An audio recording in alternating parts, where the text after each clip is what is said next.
अस्सलामुअलैकुम। तो आज हम बनाएंगे बहुत ही मज़ेदार सी हरी मिर्चें तली हुई। तो यहाँ पे तकरीबन आधा कप मैंने तेल ले लिया है। तेल जैसे ही गर्म होगा हम इसके अंदर हरी मिर्ची ऐड कर देंगे। और हरी मिर्ची डालते वक्त इस बात का ख्याल रखिएगा कि बहुत ज़्यादा उछलती है, तेल कहीं आपके ऊपर ना आ जाए, आप जल ना जाए।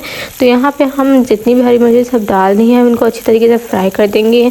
ये बहुत ही टेस्टी, बहुत ही मज़ेदार बनती हैं। आप खिचड़ी के साथ, आप चावलों के साथ, आप दाल चावल के साथ, इवन कि आप जो है ताहिरी के साथ इसको खा सकते हैं, किसी भी दाल के साथ खा सकते हैं। बहुत टेस्टी लगती है। उसके अलावा यहाँ पे हम डाल देंगे नमक।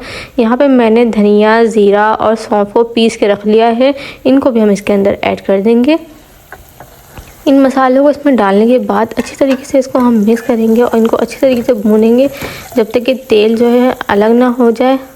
आप देख सकते हैं तेल थोड़ा बहुत अलग हो गया। तो यहाँ पे हम डाल देंगे थोड़ा सा पानी ताकि हमारी हरी मिर्चें जल ना जाए। और पानी इसमें डालने के बाद जो है हम इसको तकरीबन 5 मिनट के लिए धीमी आंच पे इसको पकाएंगे ताकि मसाले और मिर्चें अच्छी तरीके से मिक्स हो जाएं और अच्छी तरीके से आपस में पक जाएं।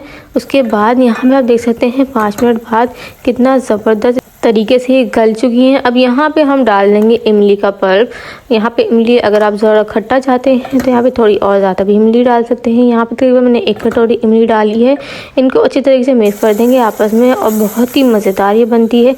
इमली के पानी को हम जला देंगे, पानी छोड़ती है इमली, तो यहाँ पर अच्छी तरीके से हम पानी को जला देंगे और तेल जब तक ऊपर ना जाए भूनते रहेंगे। यहाँ पर तेल ऊपर आ चुका है तो हमारी बहुत ही मज़ेदार सी मिर्चें तैयार हैं।